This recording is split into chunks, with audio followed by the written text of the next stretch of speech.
And with our next speaker, I'll be honest with you, when her Facebook posts come up in my newsfeed, it leaves me with a great degree of dissatisfaction within myself about my own activities and my own involvement and my own trying to do something for the sake of the Muslims, because it seems that every time there is a conflict that is affecting the Muslimin, she's right there in the middle of it, assisting on the ground as a doctor. So our next speaker is Dr. Saleyha Ahsan, who, mashallah, is really an inspiration to not just the sisters out there, but to every single Muslim out there, because she really does put herself in very, very difficult situations in order to help the Muslims.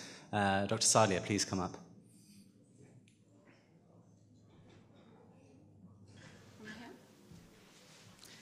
Assalamu alaikum. Thank you for having me here today. And I wasn't expecting you to say all that. I've never been a speaker at a Cage event. I'm very humbled and privileged to be asked to be here today to speak at an event that's linked with women and about women.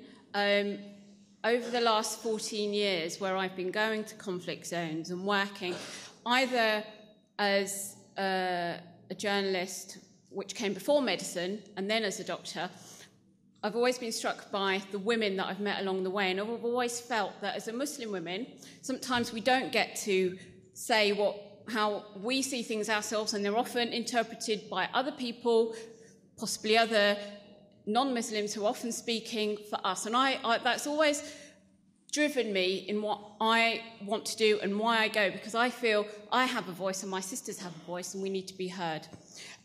So I'll go back to the beginning. I started off with the BBC. I was working as a reporter. And then I became fascinated by the world around me because I was living with two Algerian girls, and it was during the 1990s. And I'd see the news reports of what was going on in Algeria during the 1990s, and then I'd hear their version of what was going on, and the two didn't mix. So I knew then that there was a mismatch between what we get fed to us sometimes from the mass media and what you can see for yourself when you're on the ground. And that's always driven me. The other time that hit me was when I went to Kashmir. It was 2000 and 2001, pre-9/11. And I remember then there were a lot of grumblings going on about Muslim terrorists, and Islamophobia was there, it existed, it was rumbling. But I was doing a program with Channel 4 in Kashmir, and it led me to meet some groups who were the bad guys, it's been represented in the media. And I went to meet them. They agreed. First of all, I wasn't expecting them to even let me in the door, but they did. Then they agreed to let me interview them as a woman. They told me their side of the story. They told me what motivates them. They told me why they were struggling, why they'd fought in Afghanistan, and why against the Soviets, and why they were working and operating in Kashmir. And it was for as I said, a Channel 4 documentary. But as I was sitting in the room with them, where they were working, where they were based, and there was nothing sort of covert or sneaky-beaky about it. I literally just walked in. They had their weapons around, and one of the guns had the Stars and Stripes painted all over it. And I said to them, where on earth did you get that from? And they said, we got that from the Americans when they were our friends, when we were fighting against the Soviet forces in Afghanistan. And that was 2000, 2001. And I thought, wow, this is really on its head here, really is. And so my interest continued to grow. And again, powered by this, you've got to go out there and see it for yourself if you want to know really what's going on. I then went back and made a radio doc with the BBC about this issue. 9/11 had just happened, and we were literally a few weeks after 9/11 when I went back out to make a documentary again based on these guys.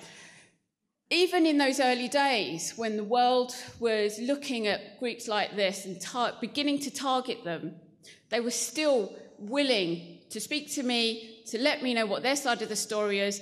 And, we could even feel then that things were going to get blown out and misinterpreted. And for me personally, getting involved on the war on terror issue was very, very personal, because before I went out to Kashmir to make this documentary and Pakistan, I was briefed by the BBC lawyer who had to refer to the counter-terrorism legislation that was going around at the time, at that point, and he said, you do realise that when you come back, you may well be stopped, you may well be questioned, and everything that you say, and people that you've met, you may well have to reveal your sources. Do you accept that? You're going to have to make a decision as to whether you want to go and do this or not. I had my producer with me, and he, we both talked about it, and he decided that this wasn't a risk that he wanted to take. If he was going to have to speak, he would speak. But I thought, well, you know what, there's no way that I'm going to. We'll see how it goes. And then I still went and made the story, and I wasn't bothered. But what that showed me, and I remember sitting in the BBC lawyer's office, and he said, my goodness, what on earth is this legislation? It's a rubber band, one fits all. If you sneeze, they could want you. So at that point, that was 2001, just after 9/11. And I think even they were shocked by it. And it was then you heard all the rumblings of people vanishing, people who I used to speak to on the phone, suddenly their phones weren't being answered. It's like, what on earth is going on?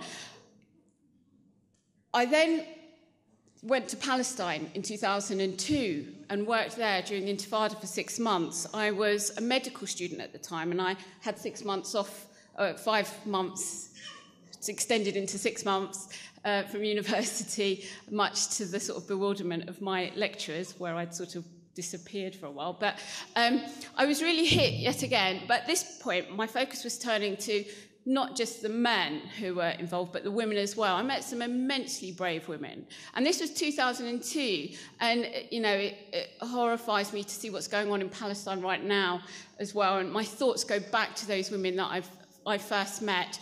2002, I'm going to tell you the stories and the anecdotes of people I met along the way. And there was a nurse that I used to work with. She was fantastic. Our role was to go out.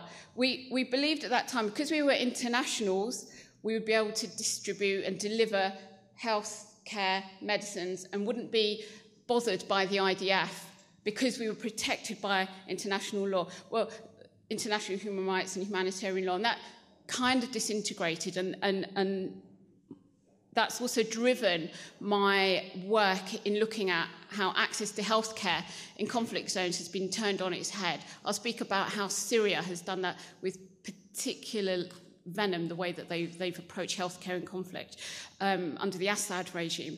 But in Palestine, I worked with a Palestinian nurse. Every day we'd go out together. She was phenomenally brave.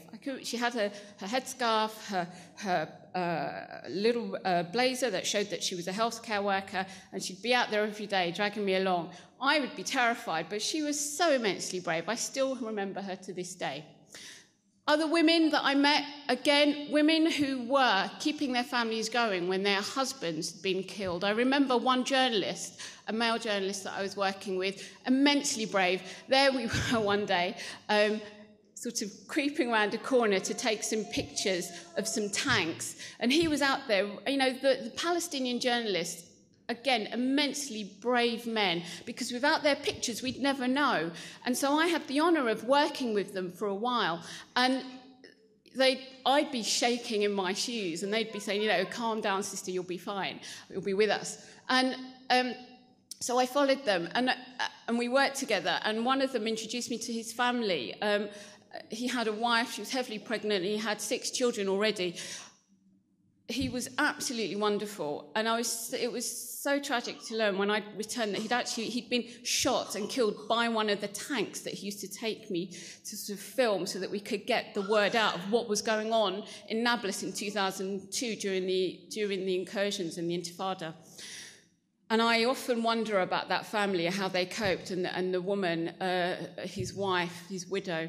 And there were plenty of stories, I'm sure you've all heard of them, women delivering babies at checkpoints, or women not being too scared to break curfew and run the gauntlet of checkpoints to get to hospital so they could deliver their babies safely. So, yes, whilst I was there, women were dying from deliveries that had gone wrong, or they were losing their babies. It was tragic, and I have no doubt it's still going on now.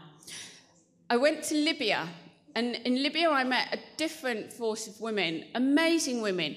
So I worked in Libya again for 6 months in 2011, both as a doctor and I was filming as well.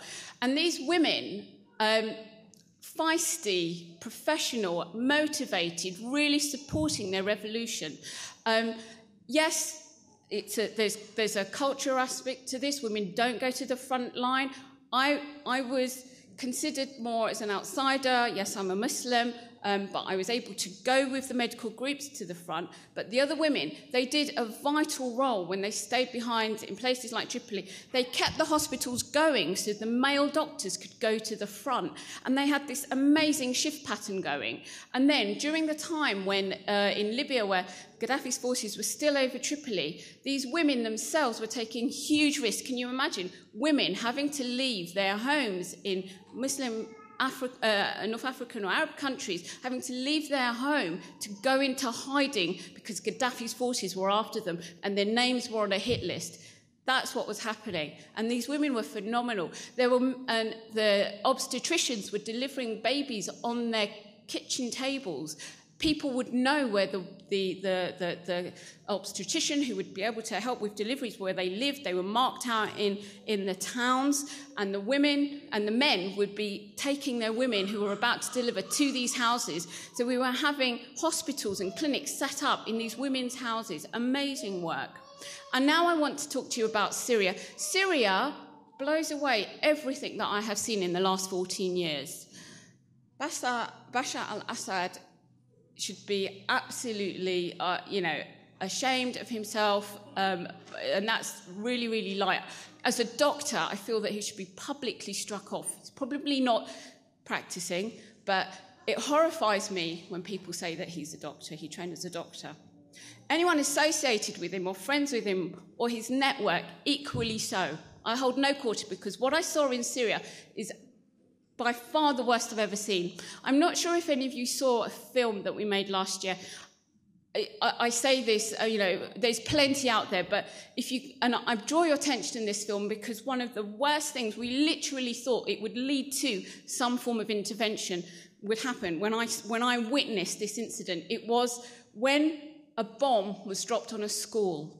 It was dropped on a school. I was working in the nearby hospital, and within moments, I was surrounded by up to 48 hugely, terribly burnt children. The youngest was 8 months, a baby of 8 months, to an 18-year-old child, everyone in between. They were horrifically burnt, burns that I've never seen, and being burnt is one of the most painful things that you can experience. And these kids, they were in school, and we were living in fear of the bombs dropping on the hospital, because we all know that Assad is targeting hospitals. It's part of the tactical plan.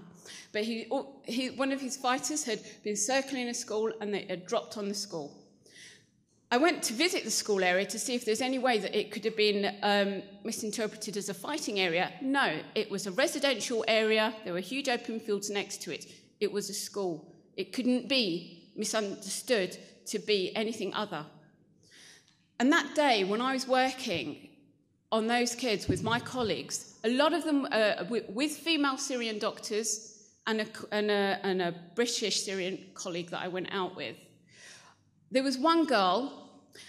A lot of the students, half of them were women, half of them were girls, and they were dressed head to toe, like many of you women in the audience. And one of the girls said to me, and because the heat of the bomb, and it was a bomb that carried a jellied fuel, absolutely horrifically nasty because it sticks to you and burns deeper. And the girls had it all over their faces. So these girls will be scarred on their faces. We all know what that means for women. Let's not be sort of shy about saying this. It will be a bleak life ahead potentially for some of them, with horrific scars on their faces. One of the girls were saying to me, Ukhti, is it really bad on my face? Is it really bad on my face? I mean, the rest of her was burnt too. And she said, I was just going to school because I want to be a doctor like you. How can you not burst into tears when you hear things like that? And I'll tell you what the added, and that was the day when that story went out on the news, but it went out just before the voting at Westminster about whether there should be intervention or not in Syria. I know that's a contentious issue, but I was speaking to the people on the ground who were with me. Do you want it or do you not? What do you think? And they were saying at that point, you know what, it would have been better if we could have won this ourselves. But by the act of demonstrating that people have voted to help us means that we're not isolated and we're not alone. And that's what it meant to them. And when the vote turned the other way, it didn't mean that, oh, this, you know, the Stop the War or whatever campaign had won. For the people on the ground, it just meant another massive letdown. A massive letdown. That's what it meant to them. And though that was on the day of that bomb, they felt abandoned. And I suppose, you know, now who knows where things are going to go and it's going to continue. But, you know, I remember one girl, I'll finish off with one little girl, and this is how their lives have just totally, I don't know how they're going to recover. I only manage. I've spent 6 months in Libya in the middle of the conflict. I've spent 6 months in Palestine during the Intifada. I've been to other places where it's been equally hostile for extended periods. I could only manage 3 weeks in Syria. It was that bad. And I felt like I'd been there for 3 years. It was so intense. I have no idea how people inside Syria are going to cope and come out of this. But I think we really, really do need to be with them. And there was one girl, her name was Warda, and we met her one day. She was getting water out of a well, and we filmed her. And I think it's the little things that really, really sort of get you in the back of the throat. We said, you know, Warda, where are you from? She said, I'm from Aleppo. What are you doing? Well, I'm getting water from my family. This is an 11-foot well that goes deep, and the kids do fall in every now and again. And it's also the place where they all go to collect water in the village. And when the crowds form around the well, the planes above spot it and go for it. So it's even collecting water is made difficult. And she said, you know, we asked her, well, where are you from and what are you doing now? Well, I'm from Aleppo. I'm collecting water for my family. We're all here. We couldn't stay in Aleppo because it was just too dangerous. And the cameraman with me asked her, well, you know, what do you miss? And she said, I miss water coming out of my tap, and I miss pressing the switch and having electricity. And that's from a little 11-year-old girl. Can you imagine? That's her world now.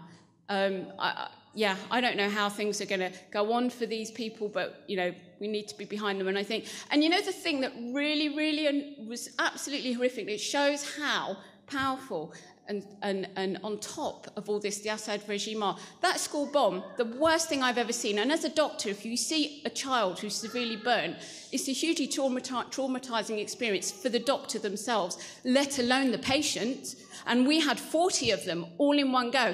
Do you know what the Assad regime put out the very next day when we put our film out? They went, that was a lie. There was no such thing. They made it all up. So they're telling me we dressed up 40 badly burnt people to look like they're badly burnt and walk like they're in agony so we could make a film, put it out there and say, hey, look, it was real. You know, that was real, it happened. But it was so slick and it went out there. They even put it on Russia Today. I've now boycotted Russia Today. I'm sorry because of that, because that was just too terrible. The hospital, I urge you to watch that film because the hospital that we worked in that day is facing closure.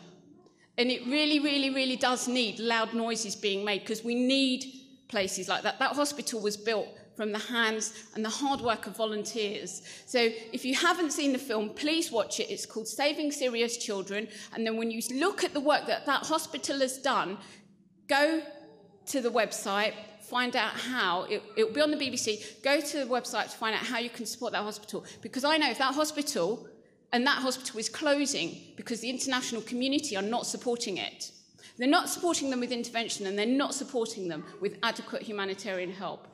If you feel strongly enough and you can bear to watch that film, watch it.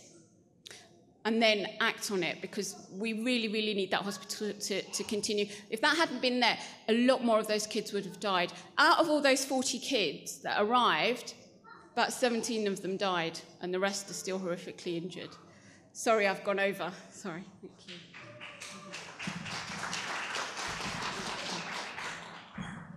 I think for those of you who are confused a little bit about the title of the whole evening, the ReSisters, I think Dr. Saleyha's presentation really hits home quite heavily the fact that our sisters are on the front lines. You know, when we think about Guantanamo Bay, it conjures this image of brothers who are locked up, shackled, hooded, in these orange garments.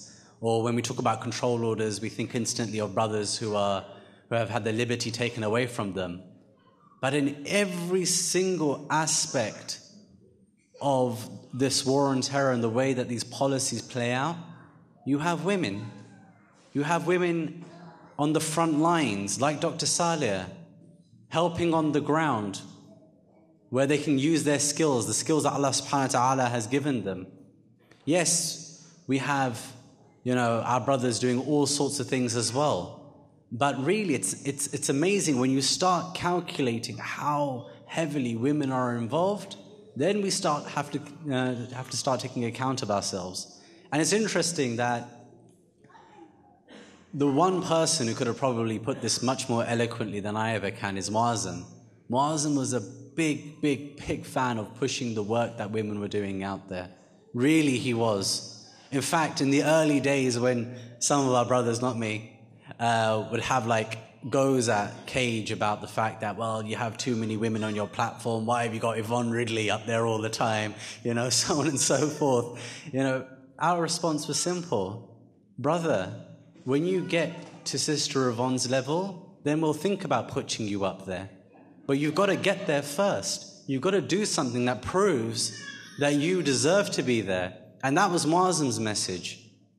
Because Muazzam wasn't somebody who just spoke. He wasn't somebody who was just eloquent in his speech and gave fantastic talks and made everybody cry. He's somebody who lived everything that he spoke. So when he talked about standing up for justice, he lived it first. And he lived it every single day of his life.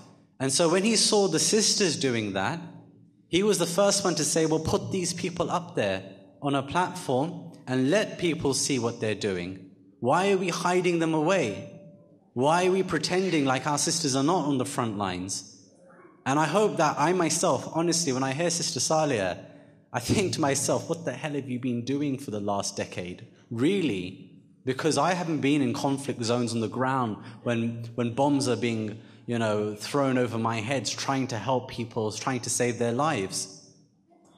So we need to think about this, because this is what the theme of tonight is about.